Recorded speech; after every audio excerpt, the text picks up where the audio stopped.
नमस्कार, आप देख रहे हैं द पब्लिक वर्ल्ड में सुभाष चौधरी हूं।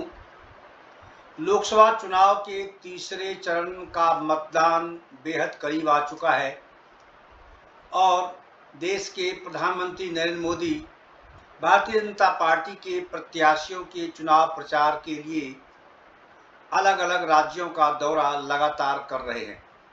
आज उनका दौरा बिहार के दरभंगा में था और यह धरती राजा जनक की धरती है, जहां प्रधानमंत्री नरेंद्र मोदी अपने वर्तमान सांसद गोपाल जी ठाकुर के पक्ष में, साथ ही समस्तीपुर और मधुबनी से चुनावी मैदान में उतरे प्रत्याशियों के पक्ष में चुनाव प्रचार करने पहुंचे थे। दरभंगा में उनको सुनने के लिए भारी भीड़ उमड़ी। स्थिति ऐसी थी, शोरगुल इतना ज़्यादा था कि प्रधानमंत्री आरंभ में अपने भाषण को ठीक से नहीं दे पा रहे थे, क्योंकि लोगों का अटेंशन उनकी ओर नहीं जा पा रहा था और शोरगुल बहुत ज़्यादा होने के कारण उनके भाषण में व्यवधान हो रहा था। प्रधानमंत्री को कई बार नारे लगवाकर लोगों का आकर्षण अपनी ओर खींचना पड़ा और उन्होंने आज अपने भाषण की शुरुआत संभावित तरीके यानी राजा जनक की धरती पर भगवान राम के मंदिर से की और उन्होंने 500 साल बाद भगवान राम के भव्य मंदिर यानी अयोध्या में राम मंदिर के निर्माण की चर्चा की। उन्होंने कहा कि कोई माँ का बेटा ऐसा पैदा हुआ जिसने अयोध्या में 500 साल बाद जो प्रतीक्षा थी भगवान राम की भव्य राम मंदिर बनने की, उसको उन्होंने पूरी की। उन्होंने कहा कि 1000 साल का इतिहास भारत फिर लिखेगा। बिहार भी करवट ले रहा है।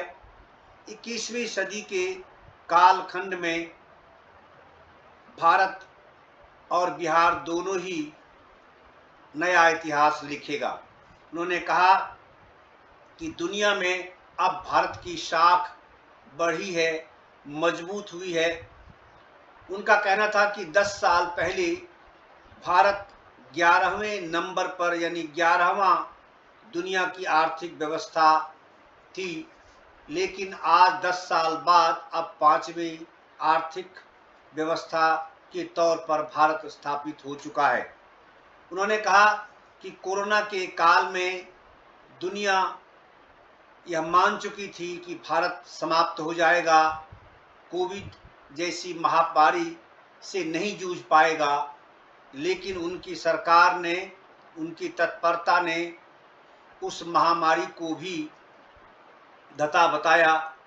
उन्होंने कहा कि उस दौरान दिल्ली में इंडिया गठबंधन की सरकार यानी आम आदमी पार्टी की सरकार और महाराष्ट्र में भी इंडिया गठबंधन की सरकार यानी महाआघाड़ी की सरकार, जिसमें शिवसेना उद्धव ठाकरे और शरद पवार गुट एनसीपी और कांग्रेस पार्टी की सरकार थी। दोनों सरकारों ने बिहार के युवाओं को, महिलाओं को, बच्चों को, वहां काम करने वाले कामगारों को जबरन अपने स्टेट से निकाला। इस प्रकार का आरोप प्रधानमंत्री ने आज अपने भाषण में लगाया और इससे वहां उपस्थित जनसमुदाय के सेंटिमेंट को चुनावी तौर पर कैश करने की कोशिश की। प्रधानमंत्री ने कहा कि दिल्ली में एक शहजादा है और बिहार में भी एक शहजादा है। जाहिर है उन्होंने नाम उनका नहीं लिया। वो बिहार में लालू प्रसाद यादव के बेटे यानी पूर्व उप मुख्यमंत्री तेजस्वी यादव और दिल्ली में सोनिया गांधी के बेटे यानी कांग्रेस पार्टी के पूर्व राष्ट्रीय अध्यक्ष राहुल गांधी की बात कर रहे थे। इन दोनों को एक दिल्ली का शहजादा और बिहार का शहजादा संबोधन करते हुए उन्होंने कहा कि दोनों का रिकॉर्ड एक जैसा है। उन्होंने कहा कि ये दोनों ही शहजादे, एक बिहार को और दूसरा देश को अपनी जागीर समझते हैं। उन्होंने कांग्रेस पार्टी पर लगातार हमला बोला और इंडी गठबंधन को उनकी खामियों के लिए आलोचना की। आइए आपको सुनवाता हूं प्रधानमंत्री नरेंद्र मोदी ने अपने लंबे भाषण में दरभंगा में आज क्या कुछ कहा और वो कौन से मुद्दे थे जिसको जनता के सामने रखकर राजा जनक की धरती के लोगों से आशीर्वाद मांगने की कोशिश की। आइए सुनिए प्रधानमंत्री को। मंत्री आदरणीय नरेंद्र मोदी जिंदाबाद। अब की बार नरेंद्र मोदी जिंदाबाद। नरेंद्र मोदी जिंदाबाद। जिंदाबाद जिंदाबाद नरेंद्र मोदी जिंदाबाद। जिंदाबाद जिंदाबाद।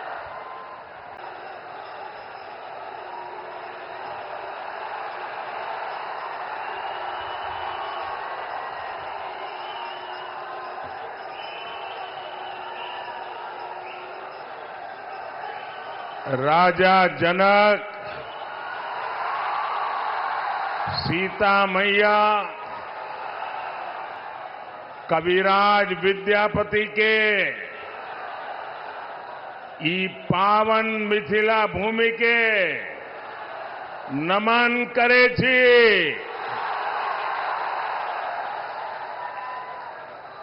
मैं दरभंगा की धरती से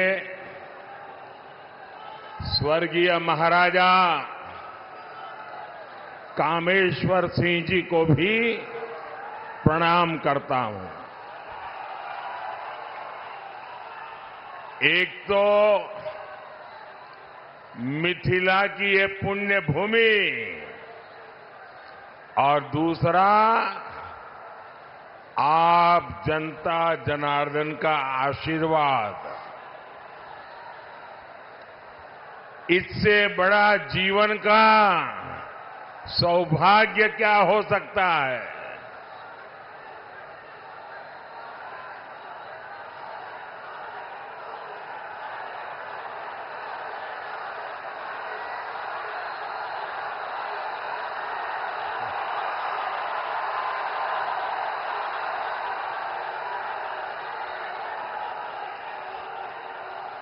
आप वो मोदी को कितना नचाओगे?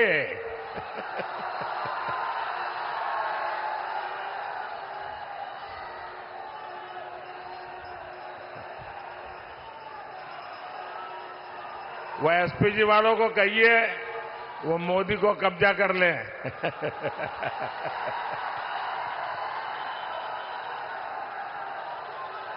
लेकिन बढ़िया बना के लाए हो आप।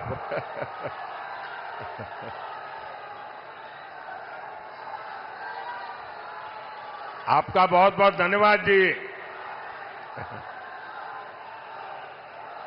बोले भारत माता की, भारत माता की। ये एसपीजी वालों को दे दीजिए। हाँ,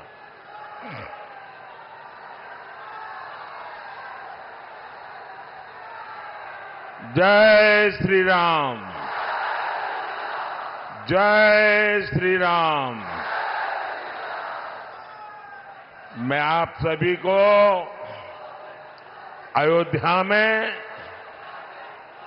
राम मंदिर के निर्माण की बहुत बहुत बधाई देता हूं।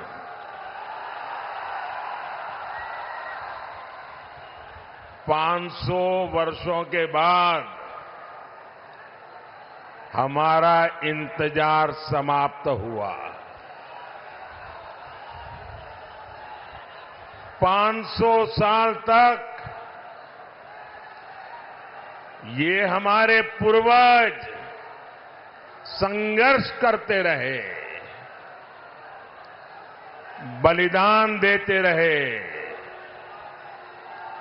और कभी भी निराश नहीं हुए। हमारे पूर्वजों को पता था कभी न कोई बेटा पैदा होगा, कभी तो कोई बेटा पैदा होगा। जो 500 साल के इंतजार को परिपूर्ण करके भगवान राम मंदिर। और साथियों, इंतजार सिर्फ राम जी का ही थोड़ा था, सीता मैया का भी तो था, और हमारे मिथिला के भी तो था। हम अपने जीवन काल में ये शुभ समय देख रहे हैं। ये विश्वकर्मा भक्त आप नीचे रखो, पीछे लोग देख नहीं पाते। मैंने आपको देख लिया, सुखी रहो।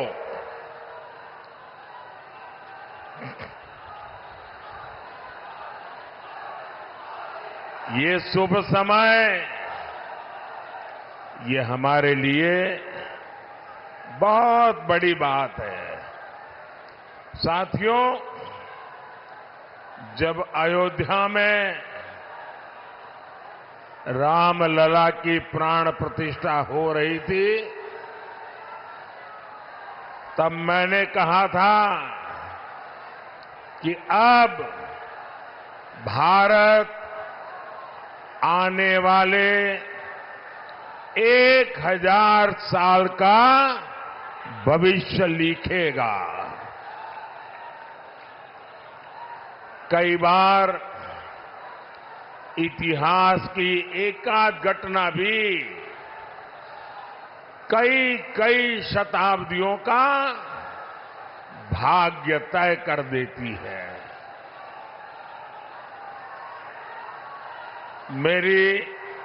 मेरी आप सबसे प्रार्थना है, देखिए जगह छोटी पड़ गई है, मैं जानता हूं आपको तकलीफ हो रही है, हो सकता है आप मुझे देख ना पाते हो, लेकिन उसके लिए हमें क्षमा करें। आराम से जहां है वहां खड़े रह करके मुझे सुनिए, और अगर आवाज कम करेंगे तो मुझे बोलने की सुविधा बढ़ेगी। तो आपके आशीर्वाद है, मैं बोलना शुरू करूं, आप शांति रखोगे? आप इतने अच्छे लोग हैं। आज से 1000 साल पहले जब पश्चिम से भारत पर हमले होने शुरू हुए थे, तब किसी ने नहीं सोचा था कि भारत 1000 साल की गुलामी में गिर जाएगा।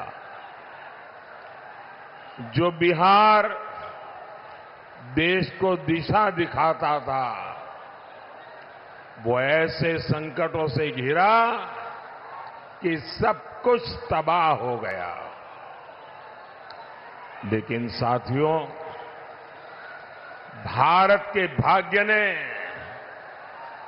आज एक बार फिर करवट ली है।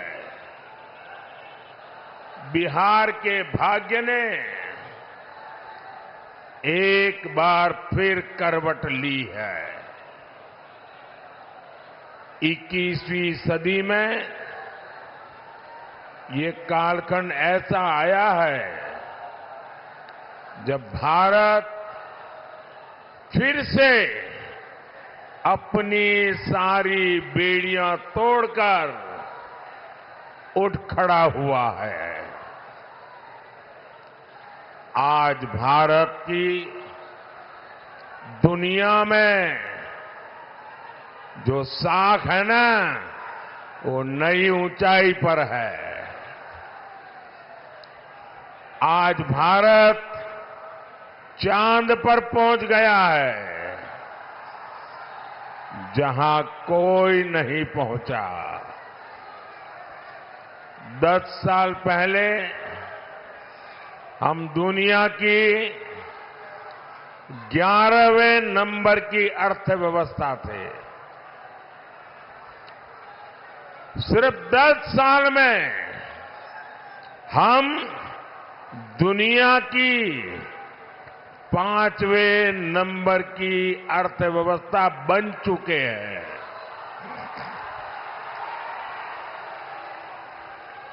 आपको कोरोना का समय याद होगा। 100 साल का इतना बड़ा संकट आया था। पूरी दुनिया सोचती थी भारत तो गया, भारत तो बर्बाद हो जाएगा, दुनिया भी बर्बाद करेगा। सब सोच रहे थे कि अब क्या होगा, लेकिन उस समय भारत ने दिखाया कि भारत का सामर्थ्य क्या होता है। भारत उस संकट से निकला, दुनिया को भी राह दिखाई, लेकिन साथियों, उस इतने बड़े संकट में बिहार के लोगों के साथ कांग्रेस और इंडी गठबंधन वालों ने जो किया वो मैं कभी नहीं भूल सकता। दिल्ली में इंडी गठबंधन की सरकार थी, महाराष्ट्र में इंडी गठबंधन की सरकार थी, और इन लोगों ने बिहार के लोगों को उस संकट काल में वहां से साजिश करके भगा दिया, वापस भेज दिया था। मेरे बिहार के नौजवानों को, मेरे बिहार की बेटियों को दिल्ली से इंडी गठबंधन की सरकार वालों ने भगाया था। महाराष्ट्र से इंडी गठबंधन वालों ने, सरकार ने भगाया था। मैं जरा बिहार के नौजवानों को पूछना चाहता हूं, जिन्होंने आपके साथ ये जुल्म किया, क्या उन्हें माफ करेंगे? क्या इस चुनाव में हिसाब चुकता करेंगे कि नहीं करेंगे? बिहार के लोगों को बसों में बिठाया गया और बीच रास्ते छोड़ दिया गया, और आज यही इंडी गठबंधन के लोग आपसे वोट मांगने आ रहे हैं। क्या आप इंडी गठबंधन का इतना बड़ा गुनाह माफ करेंगे? क्या माफ करेंगे? क्या माफ करेंगे? क्या? भाइयों बहनों, मैंने इस चुनाव में अगले 5 साल के लिए विकास का रोड मैप दिया है। मैंने 25 साल का विजन देश के सामने रखा है, लेकिन ये भी जरूरी है हम अतीत का भी ध्यान रखें। जैसे एक शहजादे दिल्ली में है, वैसे ही एक शहजादे पटना में भी है। एक शहजादे ने बचपन से पूरे देश को, और दूसरे शहजादे ने पूरे बिहार को अपनी जागीर समझा है। इन दोनों शहजादों के रिपोर्ट कार्ड एक जैसे ही हैं। इनके रिपोर्ट कार्ड में सिवाय घोटालों और बेलगाम कानून व्यवस्था के सिवाय कुछ भी नहीं है। याद कीजिए कैसे बिहार में अपहरण उद्योग चलता था, कैसे बड़े बड़े घोटालों से बिहार के खजाने को लूटा जाता था। कैसे शाम होते ही हमारी बहन बेटियां घर से निकलने में डरती थी। कैसे नौकरी देने के पहले जमीन लिखवा ली जाती थी। साथियों, आज नीतीश जी के नेतृत्व में एनडीए सरकार बिहार के विकास के लिए दिन रात काम कर रहा है। हमारी प्रेरणा कर्पूरी ठाकुर है, जिन्हें कुछ समय पहले भारत रत्न देने का सौभाग्य हमें मिला है।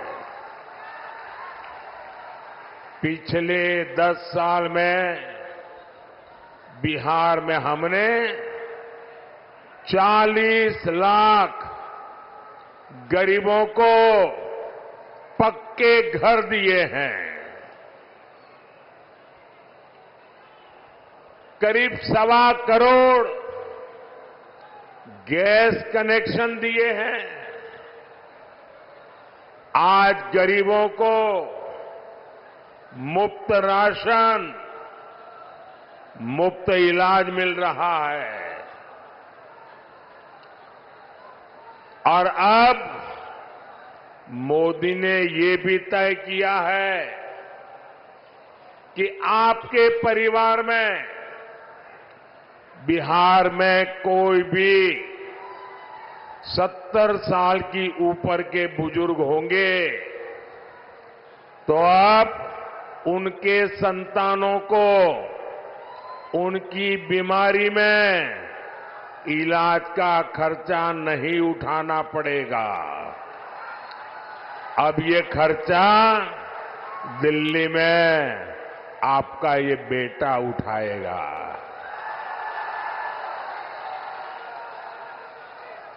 70 साल के ऊपर के हर बुजुर्ग को 5 लाख रुपए तक मुफ्त इलाज मिलेगा।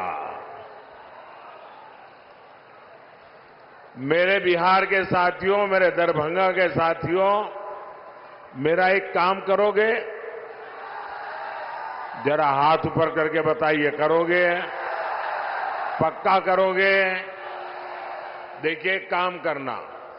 जब आए भी इन दिनों गांव-गांव जाते होंगे, मोहल्ले में जाते होंगे, छोटी छोटी बस्तियों में जाते होंगे, अगर वहां पर कोई परिवार ऐसे आपके ध्यान में आ जाए जिनको अभी पक्का घर मिलना बाकी है, गैस का कनेक्शन मिलना बाकी है, नल से जल का कनेक्शन बाकी है, आयुष्मान का कार्ड नहीं पहुंचा है, तो उनको कह देना कि मोदी जी की गारंटी है 4 जून के बाद नई सरकार बनने के बाद हम 3 करोड़ नए घर बनाने वाले हैं। तो आप मेरी तरफ से उन सब परिवारों को गारंटी दे देना, मेरे लिए तो आप ही मोदी है।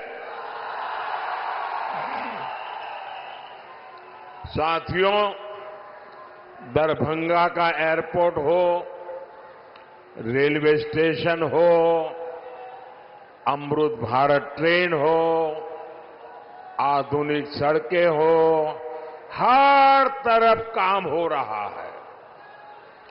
दरभंगा एम्स की अड़चनों को भी दूर किया जा रहा है।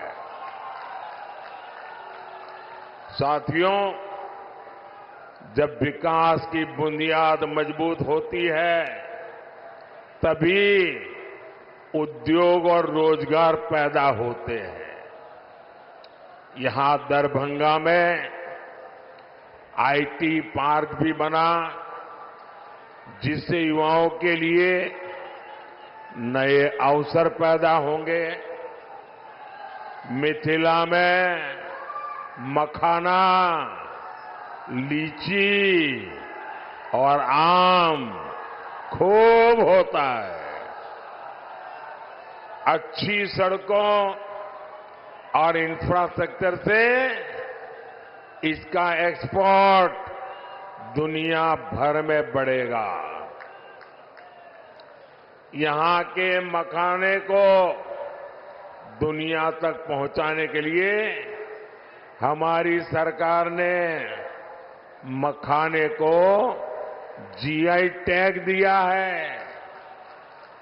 साथियों, हमने बिहार में महिला स्वयं सहायता समूहों को 42,000 करोड़ रुपए की सहायता बैंकों से दी है। 42,000 करोड़ रुपया। दरभंगा, मधुबनी में 11 लाख महिलाएं इन समूहों से जुड़ी है। दरभंगा में इन बहनों ने शिल्प ग्राम की शुरुआत भी की है। और आपकी मधुबनी की पेंटिंग का प्रचार तो खुद मोदी पूरी दुनिया में करता रहता है। आज आगे बढ़ती हमारी बहनों की ये खुशी यही मोदी को मेहनत करने का हौसला देती है। साथियों, आपको पता है कि संविधान ने लंबी चर्चा के बाद हमारा संविधान बना, तब एक मुद्दे पर सबसे ज्यादा चर्चा हुई थी। बाबा साहब आंबेडकर थे, डॉक्टर राजेंद्र बाबू थे, देश के बड़े बड़े विद्वान थे और संविधान में धर्म के आधार पर आरक्षण देना कि नहीं देना, इस पर गंभीर चर्चा हुई। और बाबा साहब के नेतृत्व में संविधान सभा ने 75 साल पहले तय किया कि हमारे देश में धर्म के आधार पर आरक्षण नहीं दे सकते हैं, देश को फिर से नहीं बांट सकते हैं। बाबा साहब आंबेडकर ने इसके विषय में खुले आम वकालत की कि धर्म के आधार पर आरक्षण नहीं होगा। इतना ही नहीं, पंडित नेहरू ने भी धर्म के आधार पर आरक्षण का विरोध किया। लेकिन अब जब हमारे गरीब एससी, एसटी, ओबीसी का कांग्रेस से मोह भंग हो गया है, तो कांग्रेस नेहरू जी की भावना के खिलाफ जा रही है। बाबा साहब आंबेडकर के पीठ में छुरा भोंक रही है, संविधान को तोड़ने मरोड़ने में लगी है।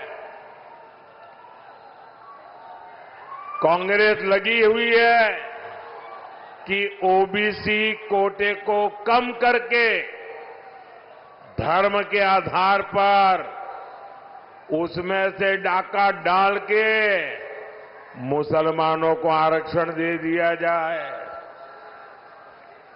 दलितों के आरक्षण में से डाका डालो, आदिवासियों के आरक्षण में से डाका डालो, और कांग्रेस की साजिश में आरजेडी भी कंधे से कंधा मिलाकर चल रही है।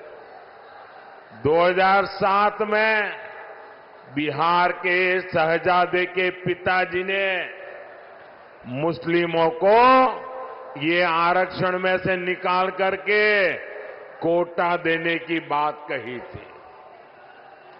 रेल मंत्री के रहते हुए उन्होंने रेलवे अधिकारियों को कहा था कि मुस्लिमों के लिए कोटे का इंतजाम किया जाए। सोचिए, ये एससी, एसटी, ओबीसी का आरक्षण छीनकर को मुस्लिमों को देना चाहते हैं। आप मुझे बताइए, धर्म के आधार पर ओबीसी, एससी, एसटी आरक्षण अगर कटेगा तो यादव, कुर्मी, इन समाज का हक भी बचेगा क्या? सब कुछ खत्म हो जाएगा। पासवान, मुसहर, रविदास, दानुक समाज के हक पर ये डाका डालने में उसकी फिराक में है। साथियों, मैं पिछले 12 दिनों से कांग्रेस को और उनके चट्टों बट्टों को आरक्षण के मुद्दे पर चुनौती दे रहा हूं। मैंने उनसे कहा है, मैंने लिखित में मांगा है कि इंडी गठबंधन धर्म के आधार पर एससी, एसटी, ओबीसी का आरक्षण छीन करके मुसलमानों को नहीं देंगे। धर्म के आधार पर आरक्षण के लिए संविधान के साथ खिलवाड़ नहीं करेंगे, लेकिन इनके पेट में पाप है। 12 दिन से मैं मांग कर रहा हूं, ये चुप बैठे हैं। साथियों, मैं आपको विश्वास दिलाता हूं,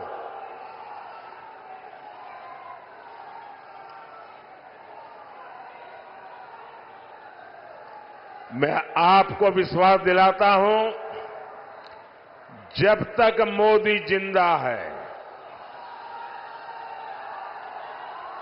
जब तक मोदी जिंदा है, एससी, एसटी, ओबीसी के आरक्षण पर कभी भी मैं खिलवाड़ नहीं करने दूंगा। साथियों, मैंने जब से कांग्रेस, आरजेडी के इरादों को बेनकाब किया है, तो ये लोग बौखला गए हैं। अब आरजेडी ने ये गिनना शुरू कर दिया है कि सेना में कौन हिंदू है, कौन मुसलमान है। यही इनका असली चेहरा है। ये लोग समाज को बांटने के लिए, देश की एकता तोड़ने के लिए कुछ भी कर सकते हैं। मां भारती की रक्षा के लिए जो सीने पर गोली खाता है, वो पहले भारतीय होता है। और ये आरजेडी के लोग उसे हिंदू मुसलमान की नजर से देखते हैं। मैं जरा हिंदू मुसलमान का बंटवारा करने वालों को पूछना चाहता हूं, क्या अब्दुल हमीद जी को हम इस शर्त इसलिए याद करते हैं क्योंकि वो मुसलमान थे? देश को इस दिशा में ले जाएंगे ये लोग। यही लोग सर्जिकल स्ट्राइक पर सवाल उठाते हैं, एयर स्ट्राइक पर सवाल उठाते हैं। यही लोग आर्मी चीफ को गाली देते हैं। आखिर किसको खुश करने के लिए किसके इशारे पर ये बोला जाता है? देश सब देख रहा है, जनता है, सब कुछ जानती है। देशवासी सब देख रहे हैं, साथियों, आरजेडी का इतिहास सामाजिक न्याय का मुखौटा लगाकर हमेशा तुष्टीकरण करने का रहा है। जब गोधरा में कार सेवकों को जिंदा जलाया गया था, तब रेल मंत्री ये शाहजादे के बेटे थे जो सजा काट रहे हैं और जमानत पे घूम रहे हैं। उन्होंने दोषियों को बचाने के लिए सुप्रीम कोर्ट के एक जज की कमेटी बनाई, बेनराजी कमेटी। सोनिया बहन का राज था ना, और इसलिए उन्होंने बेनराजी कमेटी बनाई थी। वो जज का नाम बेनर्जी था, तो लोग बेनराजी बोलते थे। और उससे ऐसा रिपोर्ट लिखवाया कि 60 कार सेवकों को जलाने वाले निर्दोष छूट जाए। लेकिन ये रेल मंत्री जो अभी जेल में जिंदगी गुजारने के लिए मजबूर है, जमानत पे घूम रहे हैं, अदालत ने उनके इस रिपोर्ट को कूड़े कचरे में फेंक दिया और उन सबको सजा सुनाई। फांसी तक की सजा हो गई। पूरी दुनिया को पता था कि कार सेवकों को जिंदा जलाया गया था, लेकिन तब फर्जी जांच रिपोर्ट बनवाकर कार सेवकों पर ही दोष मढ़ने की साजिश रची गई थी। यही इनका इतिहास है, यही इनकी सच्चाई है। साथियों, हमें बिहार को लालटेन के दौर में वापिस नहीं जाने देना है। अभी आपको पता होगा, ये शहजादे दिल्ली वाले एक नई बात लेके आए हैं। आप मुझे बताइए भाइयों बहनों, हमारे परिवार में जो माता पिता होते हैं वो मेहनत करके कुछ न कुछ बचत करते हैं कि नहीं करते हैं? कुछ न कुछ बचाते हैं। उनके मन में रहता है कि एक छोटा सा घर बना दूं, बच्चों को काम आ जाएगा। एक छोटी सी गाड़ी ला दूं, बच्चों को काम आएगी।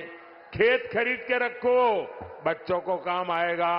हर मां बाप के मन में ये इच्छा रहती है कि वो अपने मरने के बाद बच्चों को कुछ न कुछ देकर के जाए। हर मां बाप की इच्छा रहती है। अब एक कांग्रेस ऐसा कानून बनाना चाहती है कि दिल्ली में उनकी सरकार बनेगी तो आपके मां बाप ने जो कमाया है वो अब आपको नहीं मिलेगा। आपके पिताजी अपना 10 एकड़ का खेत होगा तो आपको नहीं दे पाएंगे। 2 घर है तो नहीं दे पाएंगे। आधा ये इनकी सरकार छीन लेगी। 55% विरासत पर टैक्स लगाने का ये फतवा लेकर के आना चाहते हैं। क्या आपकी मेहनत की कमाई किसी सरकार को लूटने देंगे? किसी सरकार को लूटने देंगे? ये कांग्रेस वालों को लूटने देंगे? ये आरजेडी वालों को लूटने देंगे? और इसलिए भाइयों बहनों, आपका भविष्य बचाने के लिए, आपके बच्चों का भविष्य बनाने के लिए 7 मई को जंजारपुर में जेडीयू से प्रत्याशी श्री रामप्रीत मंडल जी आए हैं।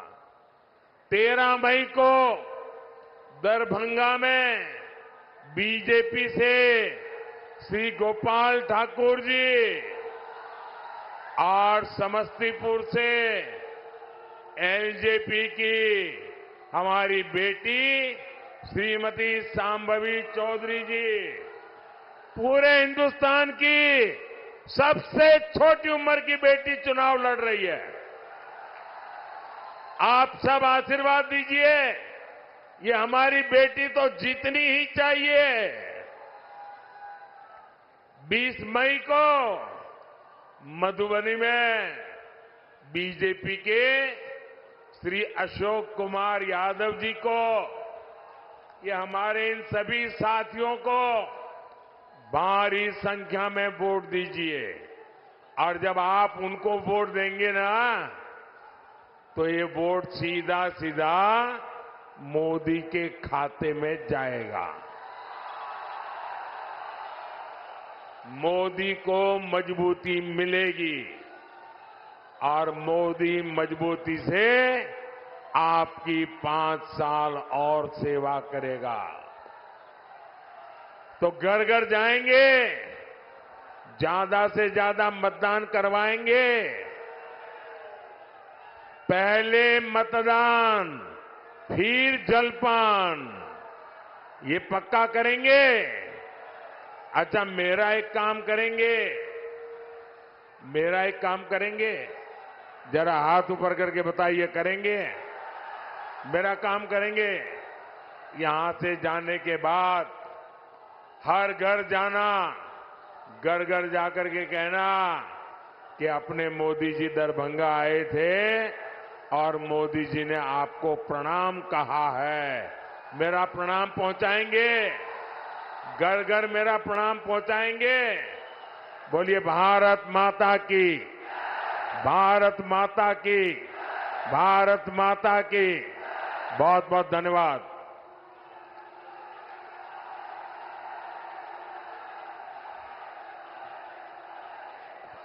बहुत बहुत आभार माननीय प्रधानमंत्री जी के। आई मिथिला का पावन भूमि पर, जनक नंदिनी मां सीता का भूमि पर बहुत बहुत आभार।